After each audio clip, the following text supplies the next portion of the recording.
Hey, what's up, everybody? Good evening. Welcome to another episode of the Victorious Ones podcast, the place where gaming meets comics, meets sports, meets movies, as well as inspiration.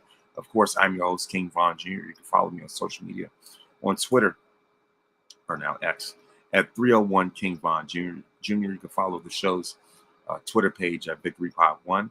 I'm also on Instagram at Mr. King Von Jr. You can follow the show's Instagram page at Victorious Ones podcast. I'm also the social media producer for Perfect Plex Talk Radio, of course, on Mondays at 6 p.m., hosted by none other than a friend of the program, Mike Knox. But of course, with that being said, first and foremost, happy Black History Month. It's the very first, first episode, during the month. You know what I mean? So I want to, celebrate and highlight, of course, the black excellence as far as, entertainment, especially when it comes to wrestlers, and acknowledge all the the black WWE champions. There have been four so far. The Rock being the first one, followed by Kofi Kingston, then Big E, and then of course Bobby Lashley. So those are the four WWE champions.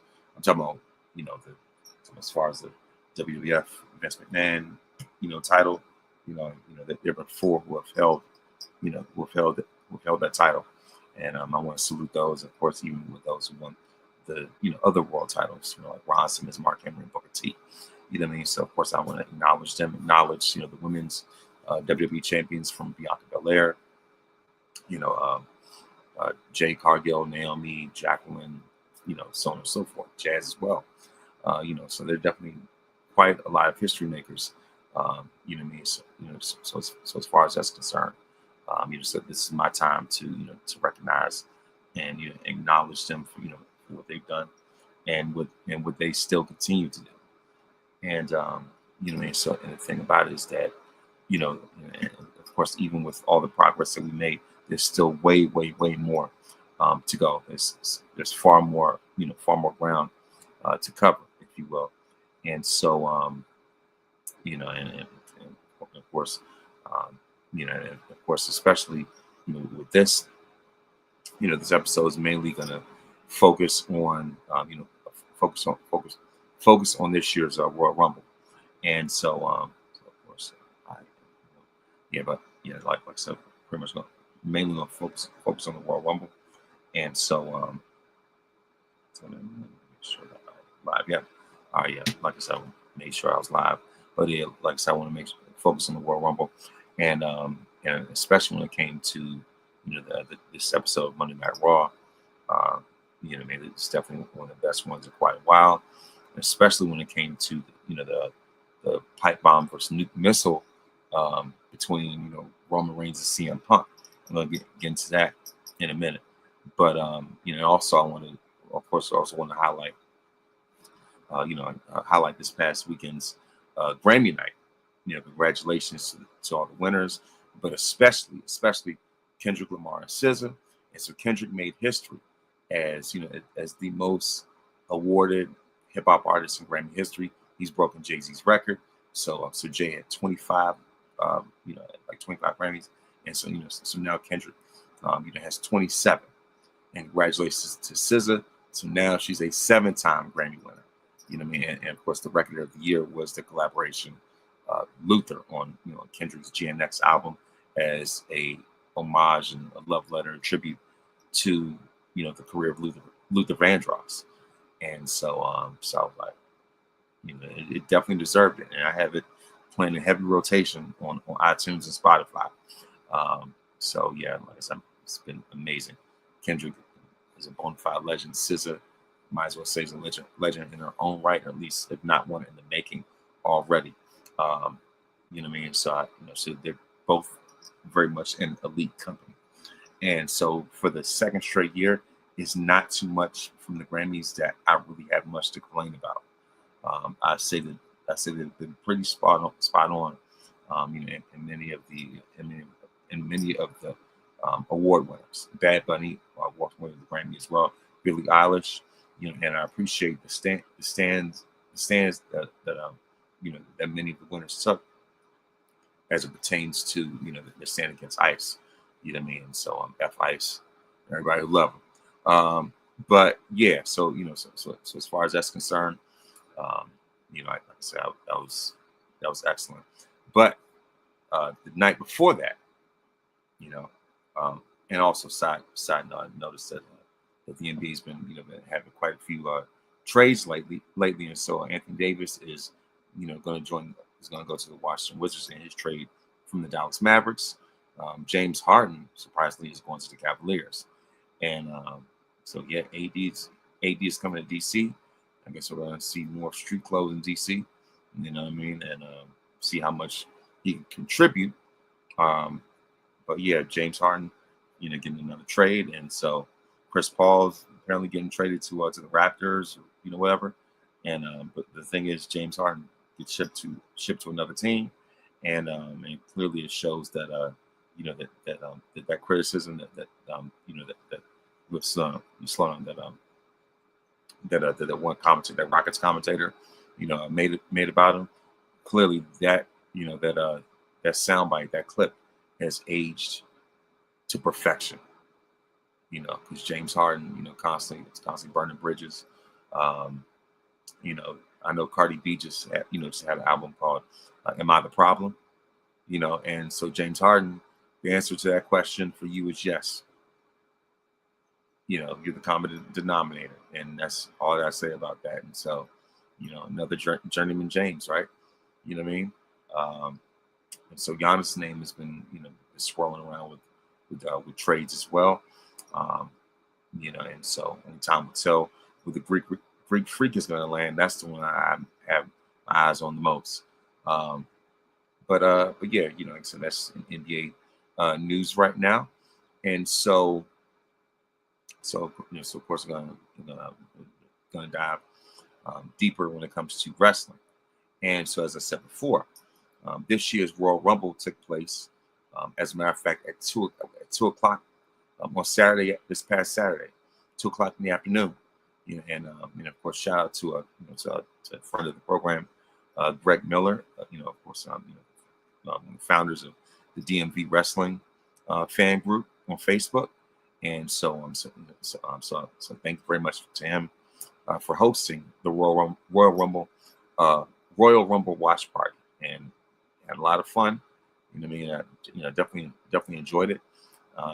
It's great to watch wrestling with like-minded people who have a very similar sense of humor as well. And really, like I said, really understand wrestling for what it is, and have a passion for it. We enjoy it. Most of all, number one, people who live outside of of keyboards. You know what I mean? And but yeah, like I said, it was great to see. Um, many of my predictions were actually on point. And by the way, shout out to a group that I'm a part of on Instagram called Fantasy Faction, and I actually have my Fantasy Faction shirt underneath this hoodie. By the way, Victorious Ones podcast hoodie right now at victoriousones.bigcartel.com. Let me go ahead and cheap plug.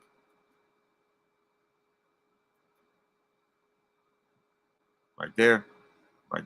If you want this real blue, it's right there. The link is right, is right there on the screen. But yeah, like I said, I have my Fantasy Faction shirt underneath this as well. And like I said, shout out to them. And like I said, friend of the program, Luke.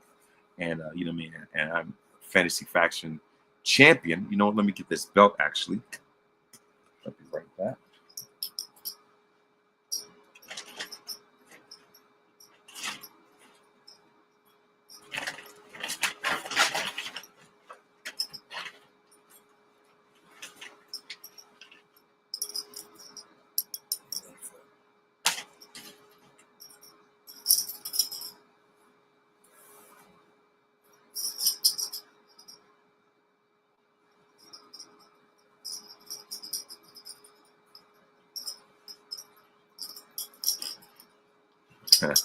Anyway, back to your regularly scheduled program.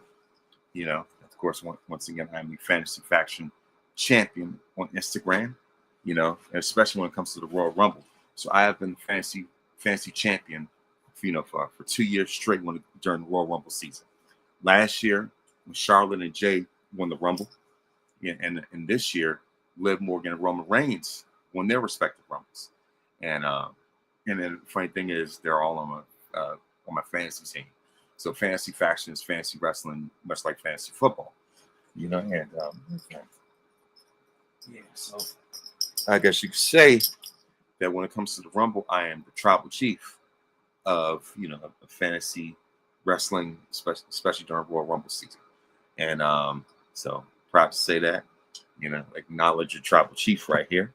And but yeah, like I said, this is my fantasy factions shirt, gifted to me. I greatly appreciate that. And but yeah, so that's a cheap plug, but yeah, absolutely. So as a matter of fact, congratulations to the Royal Rumble winners, Liv Morgan and Roman Reigns. And so going to this. So as far as the dark matches, the YS6 defeated the MFTs, and of course Motor City Machine Guns and Shinsuke Nakamura defeated New Day and Grayson Waller. Whatever, whoop-de-doo.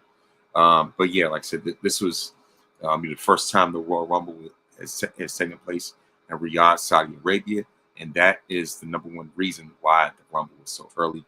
And so this is their test run, especially because we're already planning or announcing that next year WrestleMania is going to be in Saudi Arabia. So get ready for WrestleMania during brunch. Yeah, I'm not going to be the biggest fan of it, but it is what it is. So I guess you gotta make the most of the situation that's given to you. Like I said, of course it was streamed on ESPN app. You know what I mean? So especially with the ESPN deal and all these things going on. Yeah, but like I said, starting off, we're gonna talk about the women's, the women's Royal Rumble, and there was a glaring omission. Apparently we're not gonna be seeing the EST of WWE at that WrestleMania casino table. Liv Morgan was added to it. As soon as she returned, so I was looking to see, see that braid show up, on one of those commercials at the table, but not so much right now, from the looks of it. But yeah, spoiler alert, But if you haven't seen the Rumble already, shame on you. But yeah, like I said, of course, the Royal Rumble, of course, 30 men, 30 women. So in this case, it starts off with the women's Rumble, and so number one was the Queen herself, Charlotte Flair. Yeah, I like the robe that she had, coordinated with the bodysuit that she wore along with the cowboy hat. I thought that was pretty cool. Number two was a tag team partner, Alexa Bliss. Number three, NXT will now SmackDown zone, Kiana James. Number four, of course, none other than Nia Jax herself. The irresistible, the irresistible force or immovable object herself, Nia Jax. Was number four. Number five, Ivy Nile. Number six, Lola Vice. 7, Candice LeRae. 8, Jordan Grace. 9, Becky Lynch. 10, Sol Ruka. 11, Roxanne Perez. 12, Maxine Dupree. 13, of course, Natty. 14, Liv Morgan. 15, Lash Legend. 16, Zelina. 17, Raquel Rodriguez. 18, Chelsea Green, 19, Julia. 20, Io Sky. 21, Oscar. 22, Rhea Ripley. 23, Bailey. 24, JC Jane. 25, Nikki Bella. 26, Lyra Valkyria. 27, Kalani Jordan. 28, Kairi Sane. 29, Brie Bella. 30, Tiffany Stratton. And so right off the bat, Charlotte Flair was the Iron Woman of the Royal Rumble, as she had the longest Rumble time at 59 minutes 49 seconds, nearly an hour. And of course, followed by her was Sol Ruka at 50 minutes 47 seconds. So of course, along with Liv Morgan, the eventual winner, 43 minutes and 50 seconds, and Raquel Rodriguez 30. Actually, Lash Legend lasted 38 minutes 46 seconds. Then Raquel 35 minutes 29 seconds. If I'm not missing anybody, but we'll say Io lasted 27 minutes 31 seconds. We're at 25 40. You know what I mean? So that definitely lasted quite a while. Kiana James actually lasted 27 minutes and 30 seconds. As well. So like quite a few quite a few lasted in there for for a while before any real eliminations picked up. You know what I mean? Of course. Like I'm sorry. So yes, so of course, Nia. Nia was actually one of the earliest eliminations, and she was eliminated by Charlotte Flair. Nia only lasted 9 minutes 29 seconds. I thought she was going to kind of go the distance a little bit longer. But yeah,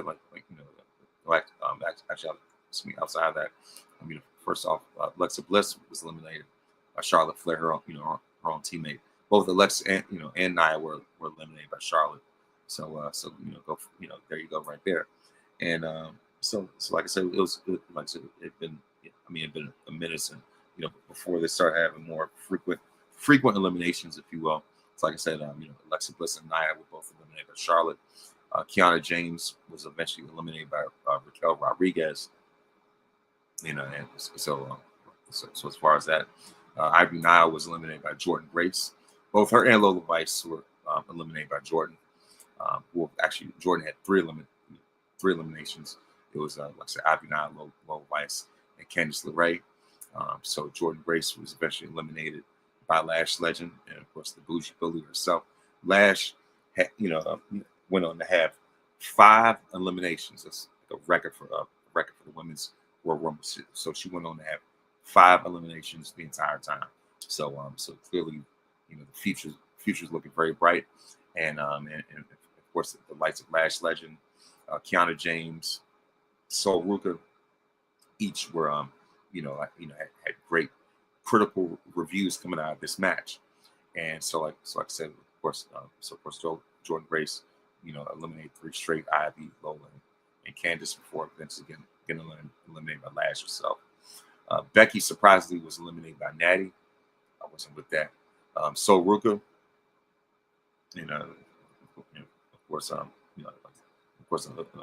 later got eliminated by Tiffany Stratton. But Sol Ruka was lasted to nearly to the very end. So we saw Roxanne eliminated by Rhea, Maxine eliminated by Becky. Of course, Natty eliminated by Liv Morgan. Of course, Lash Legend was eliminated by Rhea Ripley. Well, actually, you know what? Let me go back. Like I said, back to the Lash Legend thing. Like she was highly impressive. Like I said, she eliminated the likes of a legend like Charlotte. Of course, she eliminated Io Sky, who's a future legend herself. You know what I mean? And like I said, she eliminated Charlotte, Io Sky, Jordan Grace, and the best eliminations that Lash made were the elimination of the Bella Twins. You know what I mean? So like I said, she eliminated a legend in Charlotte, 2 excellent superstars in Io and Jordan, and Lash had the assignment of taking out the trash by getting rid of the Bellas. You know what I mean? With Lash taking out the Bellas, somebody had to take out the garbage, right? You know what I mean? So I guess so in that case, Lash was on garbage duty. So thank you very much. I applaud those eliminations, especially especially when WWE wants to play in our face. Instead of having Bianca, we get Brie Mode and Nikki. Like, not well. In Nikki's case, those child support checks are not going to pay themselves, and so of course clearly the divorce court, were the ones who made the call for her to be at the Royal Rumble. That's the main reason why. But yeah, like I said, as far as that, congratulations to Lash for having 5 eliminations. So that was great to see. Eventually Lash would get eliminated by Rhea. So Zelina gets eliminated by Julia. Raquel gets eliminated by Liv. And so we see the foundation of the Judgment Day starting to crumble piece by piece. So we're finally, of course, you see Chelsea Green get eliminated by the Eradicator herself, Rhea Ripley. Julia eliminated by Lyra Valkyria. Like I said, EO got eliminated by Lash, and the way that Lash eliminated EO, just a hard stomp. I said, oh man, all right now, excuse me. Asuka eliminated by none other than Kyrie herself, by accident. That was hilarious. Because Rhea got eliminated by Raquel. Bailey eliminated surprisingly by Nikki. JC Jane eliminated by Sol Ruka. And of course, so once again, Nikki eliminated, eliminated by Lash. Lyra eliminated by Brie Bella. Kalani Jordan eliminated by JC Jane. Of course, Kyrie, like I said, eliminated by EO. And of course, like I said, at the very end, at the very end, when having Liv, Tiff, and Soul.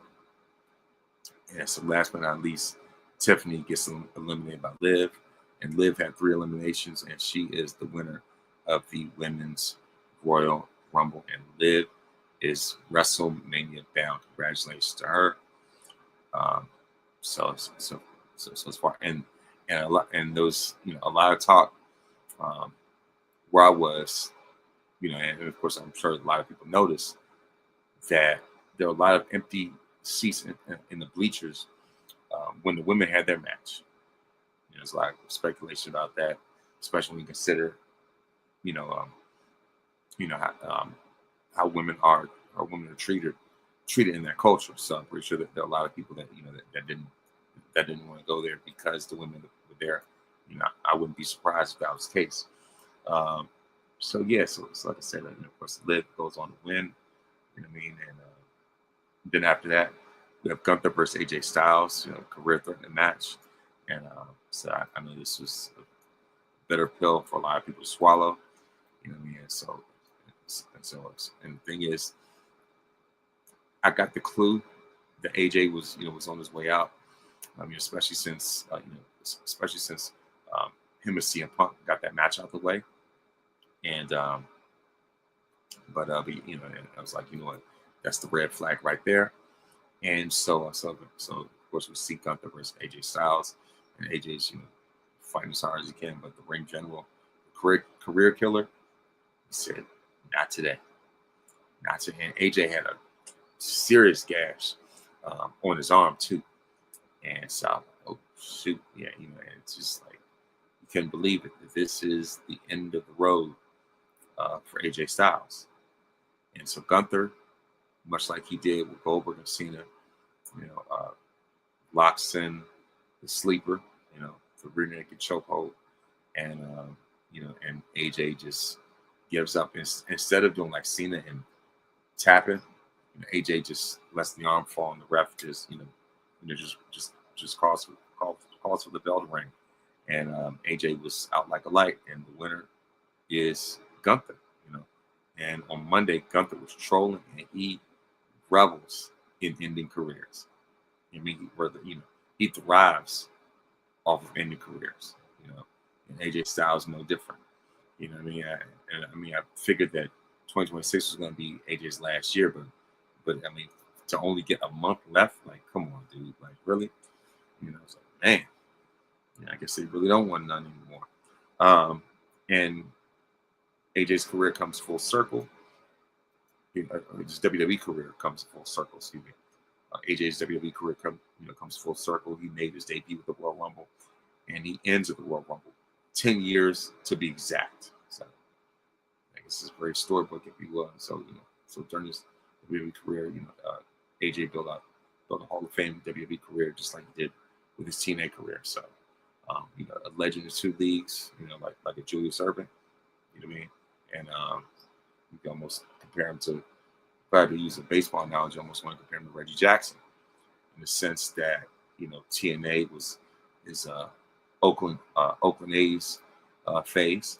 A big star and smaller, a big fish in a smaller pond, if you will. And meanwhile, Reggie goes to the Yankees and becomes a giant fish in an aquarium. Whereas with AJ, his New York Yankees equivalent would be WWE. And look at and the rest is history. A guy who's been a Grand Slam champion. And it just, it just excellent match. Just classic and excellent matches, left and right. And the fact that he has had more matches in WWE than he's had in TNA. That's surprising. And he also had a great stint, in New Japan as well. So I was like, well deserved. Congratulations, AJ, and I look forward to your Hall of Fame speech and your Hall of Fame induction. And I know the best is absolutely yet to come. So yeah. So as far as that, of course, Gunther was my pick anyway. It would have been nice for AJ to continue to run, go into the rest of the year, but especially with his news that came up about AJ's contract running out. Like, yeah, it'd be great to see him go back to TNA, especially since TNA has a connection with WWE. I mean, why not, right? And then we have Drew McIntyre versus Sami Zayn. Everybody thought it was going to be, a bigger deal. It's going to be, put up more of a fight. But Drew destroyed Sami, just squashed him. It was embarrassing, especially in a place like Saudi with, that practice the same religion as Sami. So you would think that he was going to be, the sort of hometown favorite. Eyes on, I'm still perennial fan favorite, but it was like, nope. Let's keep this belt on Drew, and I think that was the best decision too, anyway. So I said, Drew just he's out Sami, at least has enough time to stop trash to him before hitting one final Claymore kick to put him down. 1, 2, 3, victory for Drew. And last but not least, the 30-man Royal Rumble match. Man, quite a bit of twists and turns, if you will. So I was like, you know what? It's this Royal Rumbles, both these Rumbles were very interesting to say the very least. And throughout the show, they were showing, the different graphics of previous Royal Rumble winners, whether it was Hulk Hogan, with, two-time Rumble winner, Shawn Michaels, two-time Rumble winner, Stone Cold, three-time Rumble winner, Cody Rhodes, two-time Rumble winner as well. Cena's been a two-time winner, Randy Orton as well. Of course, show Rhea Ripley, you name it, whoever's been, a Rumble winner throughout the history, so this, like I said, and of course that was just to highlight Rumble. That's usually what they do anyway. So with that being said, in order of appearance, the first entrant in the Royal Rumble, fresh off NXT, the ruler himself, Oba Femi. Second, is Braun Breaker. Third, Solo Sikoa. Fourth, Rey Mysterio. Fifth, Rusev.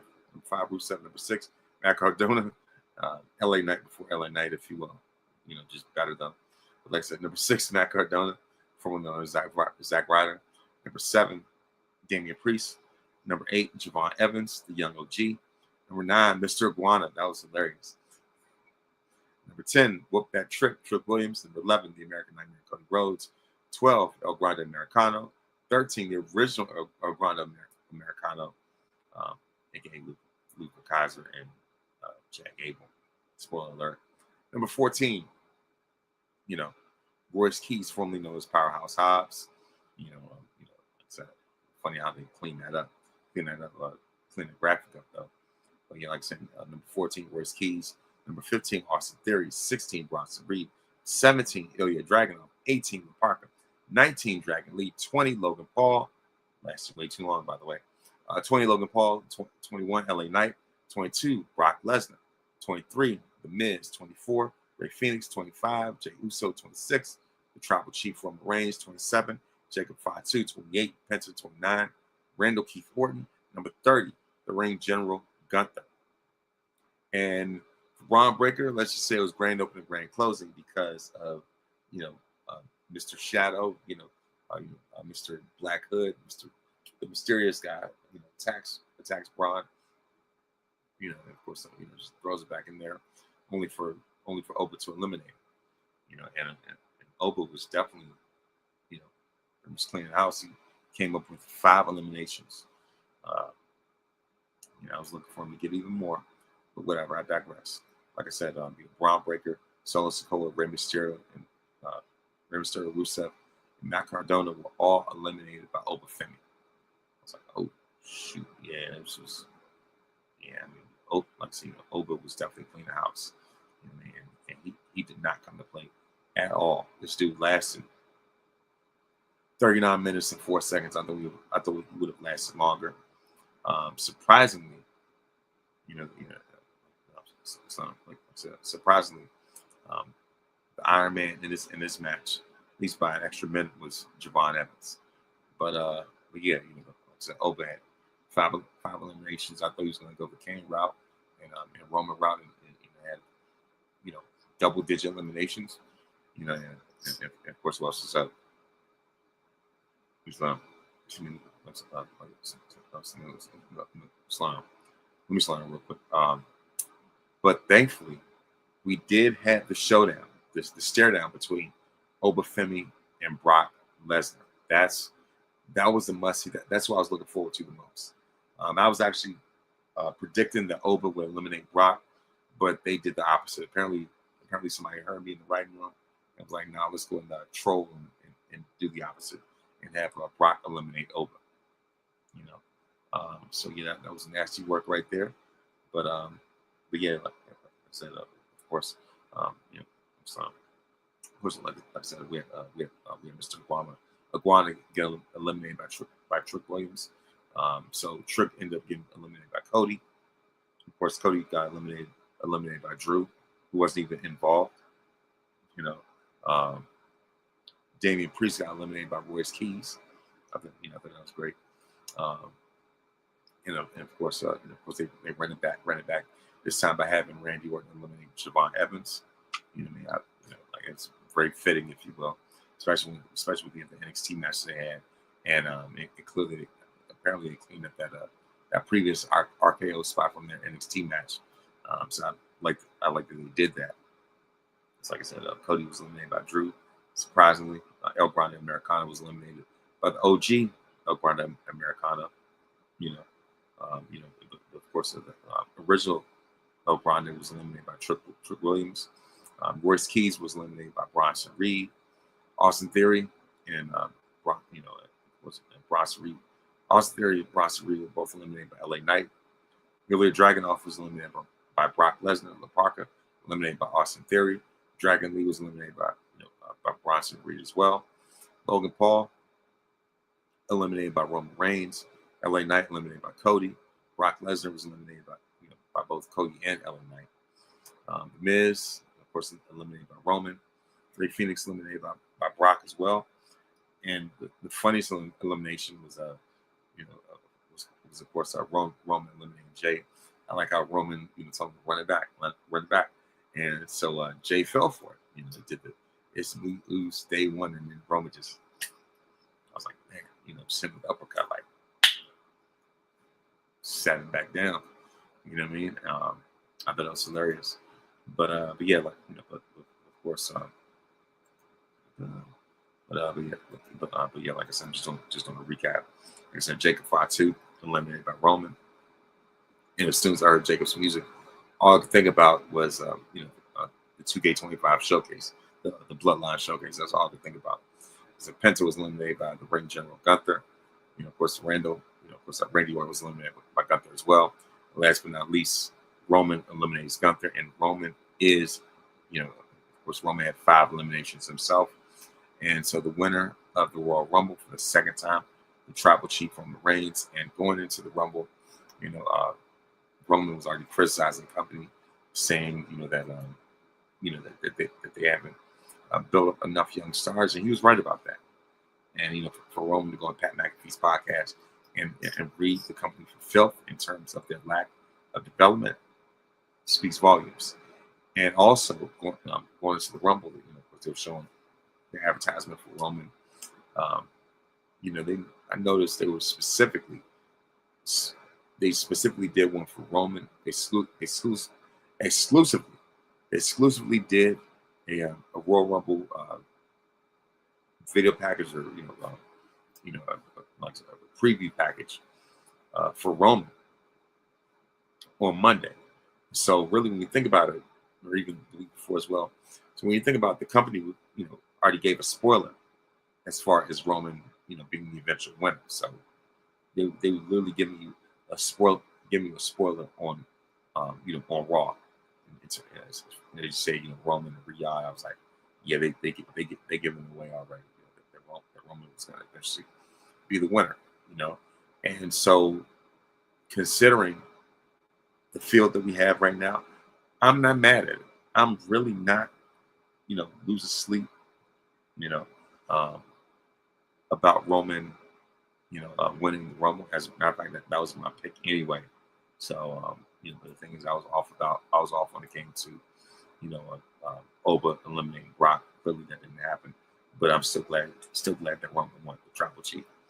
And so of course, talk about Monday Night Raw in a minute.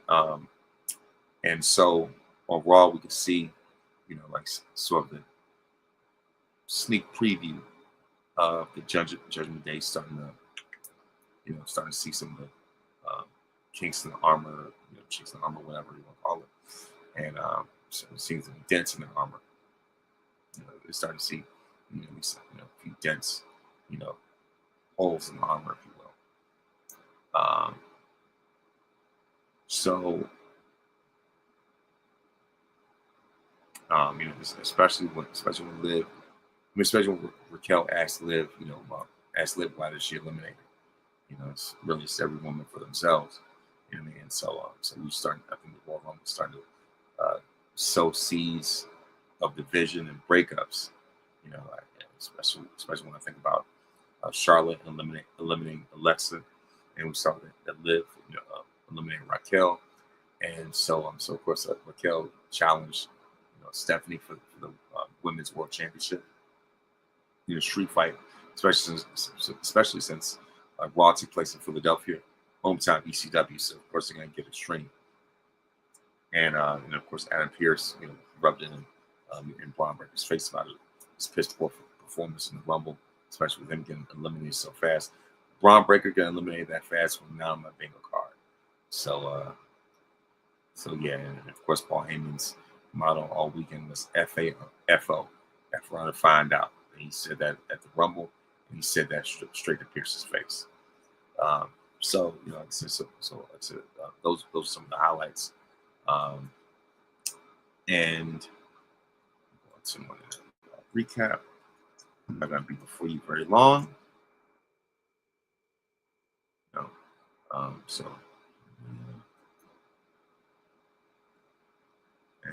There's definitely quite a Rumble fallout. As I said before, Gunther was celebrating the defeat of AJ Styles, the end of AJ's career. So as far as that, as in with the Philadelphia Street Fight, 75 here versus Raquel Rodriguez, with Penta versus Bronson Reed. And the winner of that match, Penta, because of LA Knight's and Javon Evans versus El Grande Americano. We have, of course, Javon Evans in the winner, where Roman Reigns making an appearance. We have Liv Morgan's promo, of course, celebrating her Royal Rumble win. Like I said, with Javon Evans, Young OG versus El Grande Americano. And the winner of that match, like the Young OG Javon Evans, Gunther promo was hilarious. Gunther's living out his best life, and how can I leave out Black History Month, the very first Raw in February. Obafemi destroys the War Raiders. He wrecked shop and just unloaded on them. This was, you know, a beatdown that's been been building up since 1619, just about. It's like, man, you know, that was grade A. Obafemi just threw them around like they were, you know, threw them around like they were Toy Story toys or something. You know what I mean?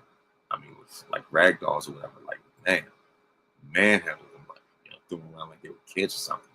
That was hilarious. You know, having run through them the way he did. I was like, man, this is something that fans can really invest in, and the company really thinks very highly of. And a shout out to to the NXT star, NXT alumni that really stepped up during Royal Rumble. Obafemi, Lash Legend, Trick Williams, Javon Evans, and Sol Ruka. Critically acclaimed from Saturday's Rumble.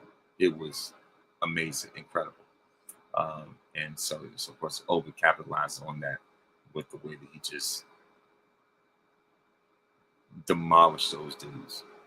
I mean, it made the War Raiders look like two jabronis.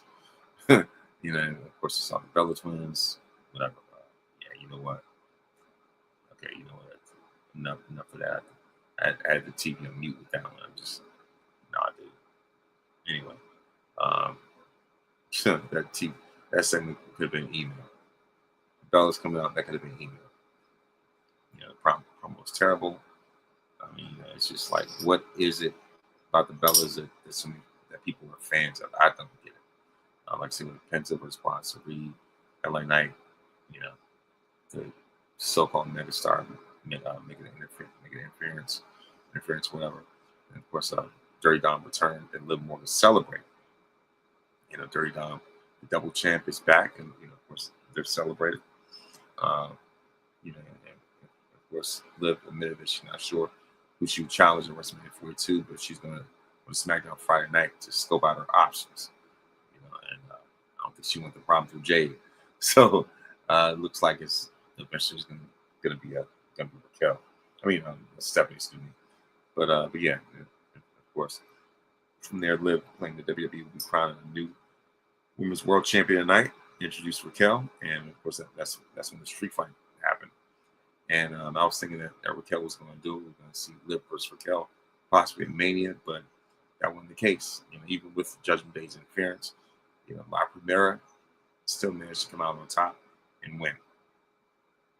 And last but not least, the promo of all promos, an A+ segment between Roman Reigns.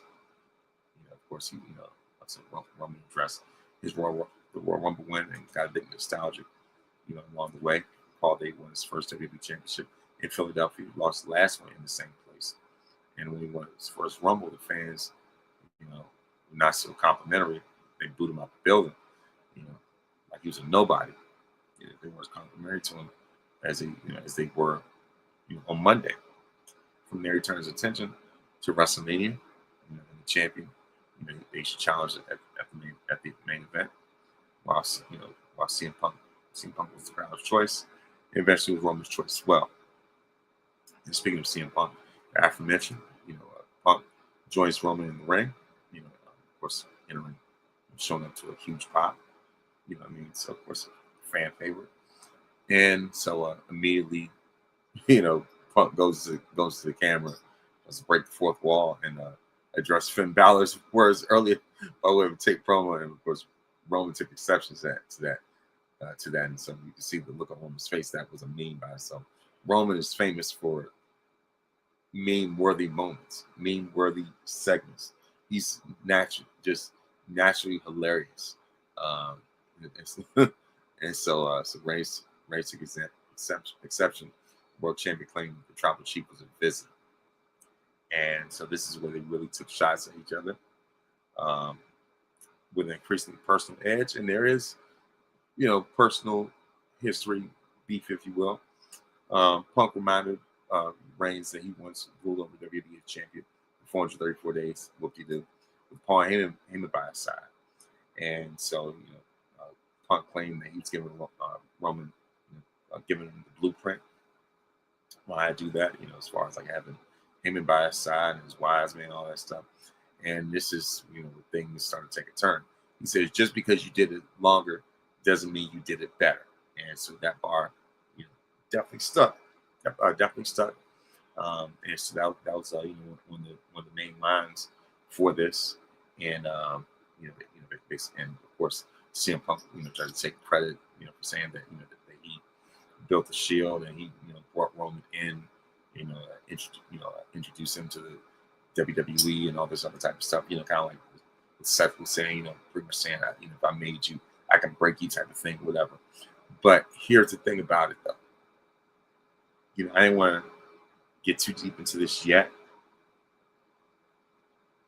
I'm gonna go ahead and address that after I address what Roman says.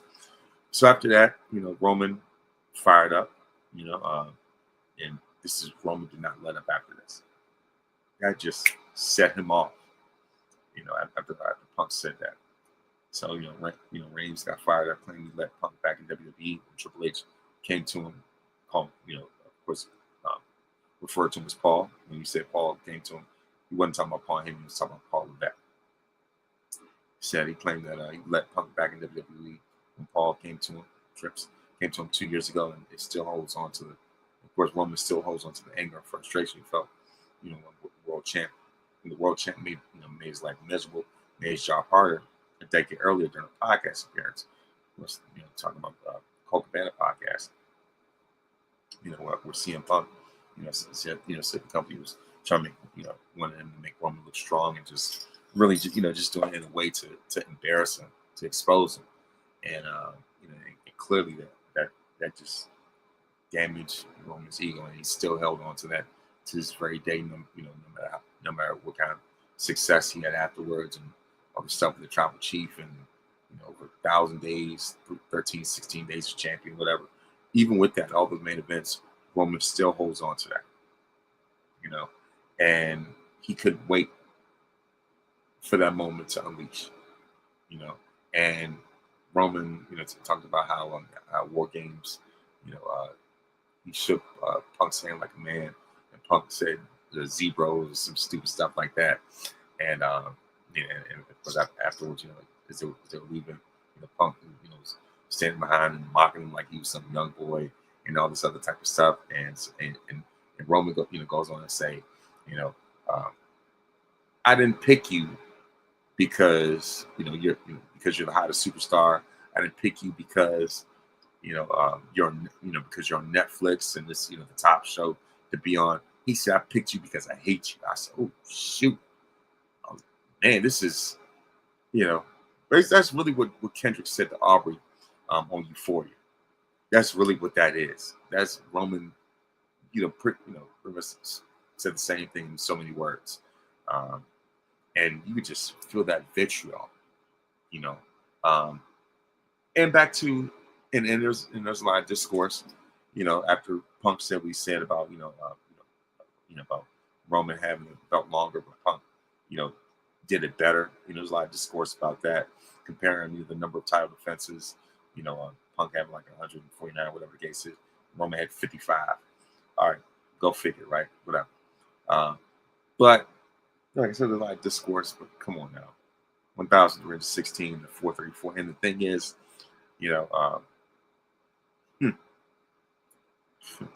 it's just that, with Roman, like I said, with Roman coming back, with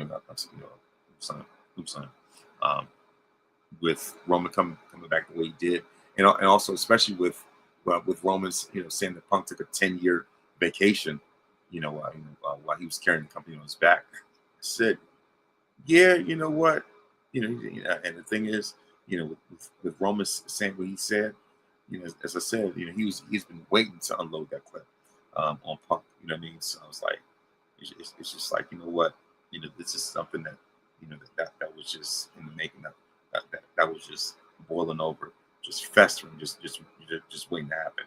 And it's just one of those things where, of course Roman waited, for the right time, for the opportune time for that, like I said, of course, to say that.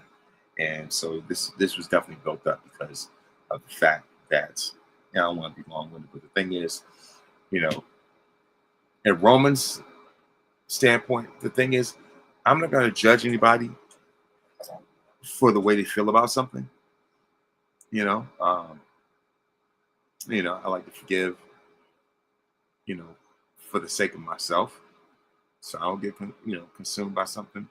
But at the same time, if something really hit that deep, who am I to judge, right? So in Roman's case, this it's not like a Seth Rollins, rivalry, which is mainly professional and rather respectful behind the scenes, right? They have mutual common ground understanding, right? Punk did this and said the things he said, you know, um, when he was out of the company. He was unscripted. There was no kayfabe behind what Punk said. It was straight up venom behind what he said.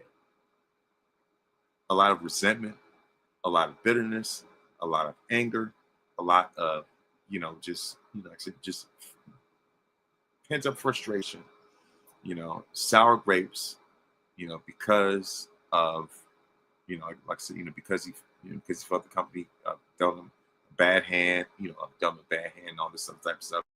Walked out, left the fans hanging for 10 years, or they're still chanting his name.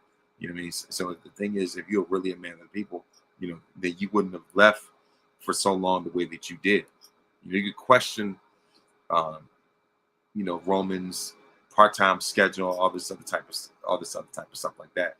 But the thing is, he put in more consistent time.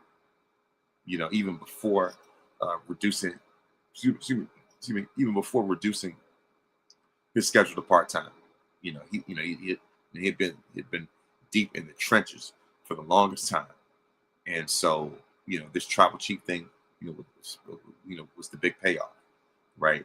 And so for Roman to, after the trials and tribulations that he went through, and also being someone who's been battling and surviving leukemia, you know what I mean,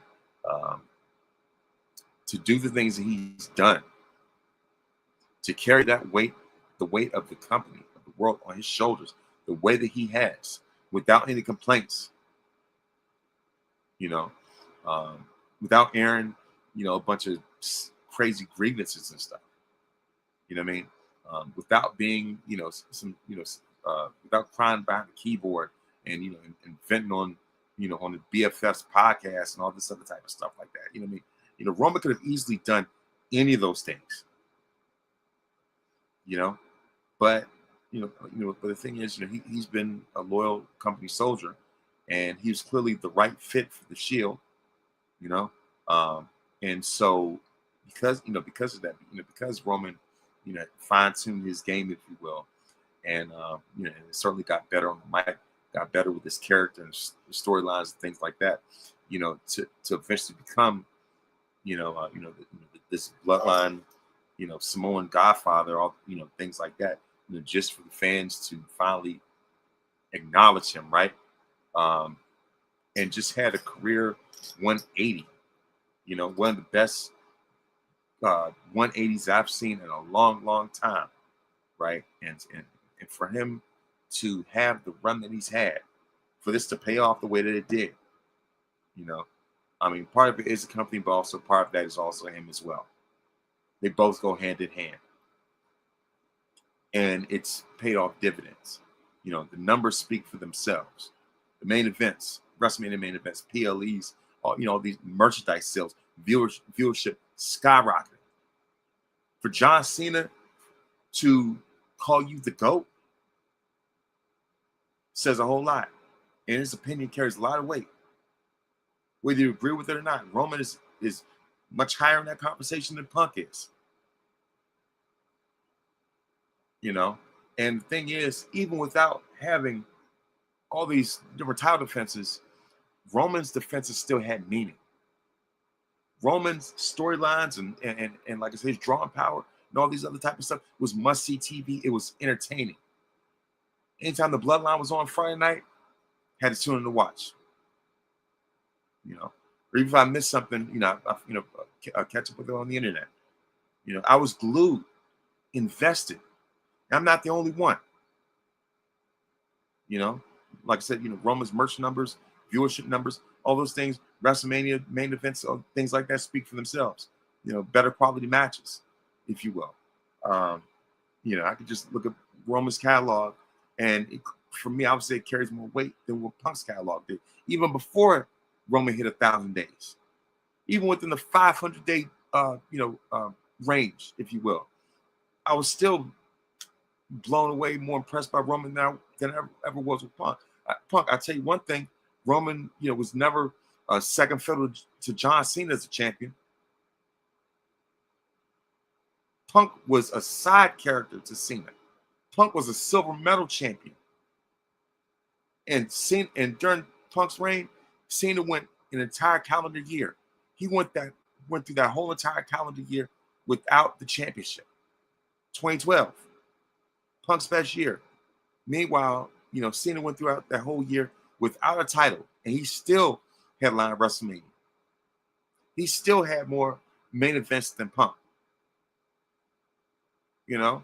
So, and another thing also, I thought about this, just today as well. Before, just going to this recording. The thing about it is that also, another line I want to, pick apart as well. I'm glad the internet has receipts. It's funny how Punk wants to take credit and say he brought Roman in.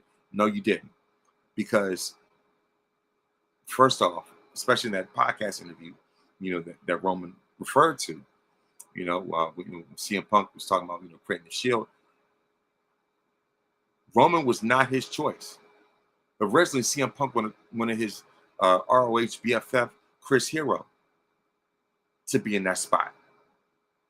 He wanted Chris Hero to be the muscle of the group.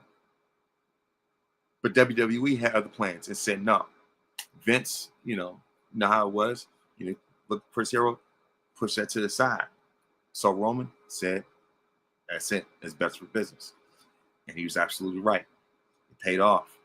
The Shield became a legendary faction. And all three of them, have been dominating figures in the industry. So the Shield pretty much runs, for the longest time, they have been running wrestling as we know it. Their tentacles have been, all across the landscape, right? What I mean? And the thing is, Roman has been a critical part of that success. And you cannot deny that. You cannot replace him with anybody else.